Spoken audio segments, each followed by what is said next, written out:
In around 260 years, humans have caused 5 million years worth of damage to the Earth. This means if humans were to disappear today, it would take 5 million years for the Earth to recover. And in 6 years, the Earth will reach the point of irreversible damage due to climate change. Large impacts can be long-lasting and harmful, but small, everyday changes in your life can keep us from going in the wrong direction. So hi, my name is Olivia, and throughout my semester, I studied the impacts that humans have on the environment. For as long as I can remember, I've had anxiety about the world ending. And yes, that may sound extreme, but when you learn about climate change at a young age, it all is.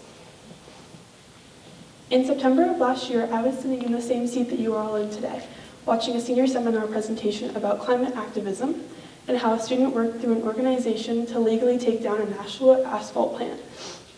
And this presentation was amazing, but it did make me feel anxious and made me question whether or not I was doing enough in my everyday life to combat the climate crisis. Humans have extracted 2,000 gigatons of groundwater from the Earth, which is around 2 trillion metric tons of water. And it has altered the axis that the Earth spins on. If that's not eye-opening enough, what about the fact that 80% of all humans have microplastic in their blood?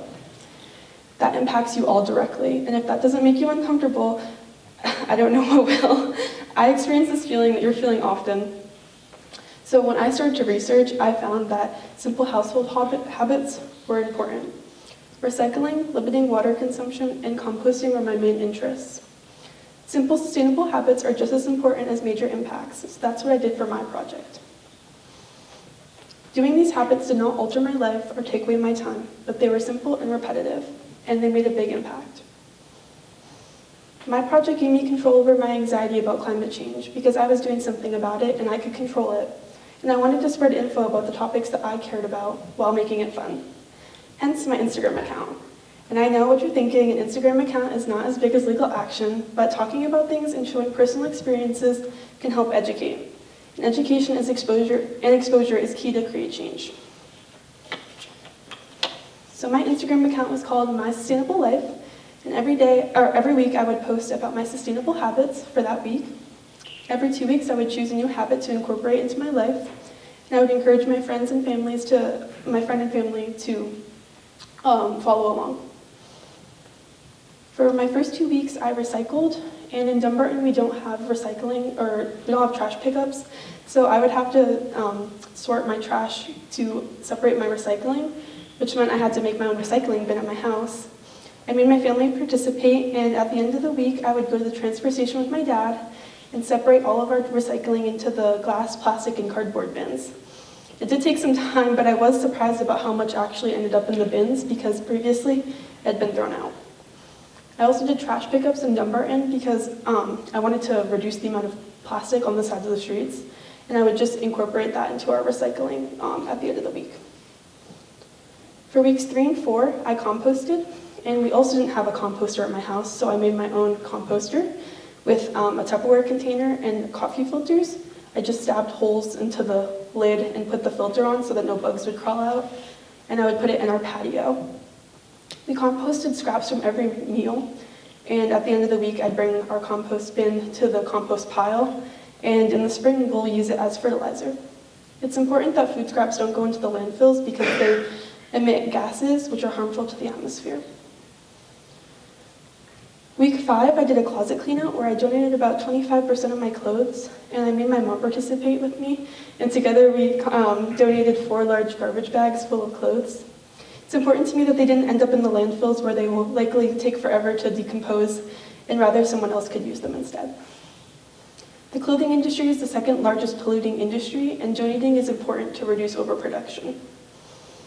The second week, I went to Bonafide, which is a store on Main Street that sells sustainable products. And I love shopping, so this was really fun for me. I got to talk to the store manager about a lot of products, which was cool. And they also have a refill bar where if you bring your products, you can get them refilled and to reduce the amount of waste.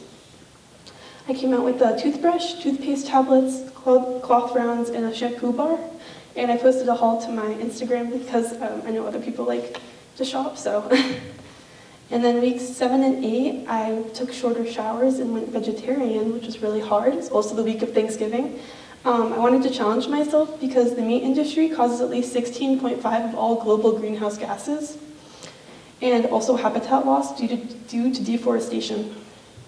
I took 5-minute showers to reduce the amount of clean water I was wasting, which is also really hard because I do love a long shower.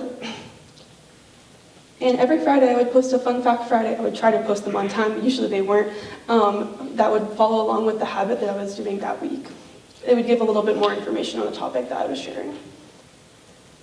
I can say that I was doing my part to help a big problem that I could not completely control because I was making my life more sustainable. And it lowered my anxiety about the climate crisis because I was doing something and educating, which creates one big positive impact from small habits. I've come to peace with people ignoring big natural disasters because I can only control myself and I can educate others to what is important to me, but education can't solve everything. It is a step in the right direction though. I've learned so many great habits about how limiting water use means that fresh water sources are being saved. Eating less meat can help limit the amount of deforestation and carbon dioxide in the air. And composting food waste can help reduce the amount of methane gas being emitted. I have learned so much more about sustainability as well. Compost can be used to help heat greenhouses to save energy. And Patagonia sued the president to save natural monuments from being destroyed. Coffee grounds can be used in cement to compost them, and there's so many opportunities for humans to do better. It's just up to you what you do. I want you to all think about limiting your impact because, as Robert Swan once said, the greatest threat to our planet is the belief that someone else will save it. Our generation has the greatest potential in the littlest amount of time. And not everyone has to go vegetarian or take minute-long showers or even fight legally. We just need people to try to care and make their negative impact smaller because a lot of small changes can make one big positive impact. Thank you. Questions? I did have a skip day, and I did have some turkey. I'm sorry, but I did also eat a lot of rolls, so I feel like that makes up for it. Gracie? What was your favorite week? The week I got to go shopping. It was fun.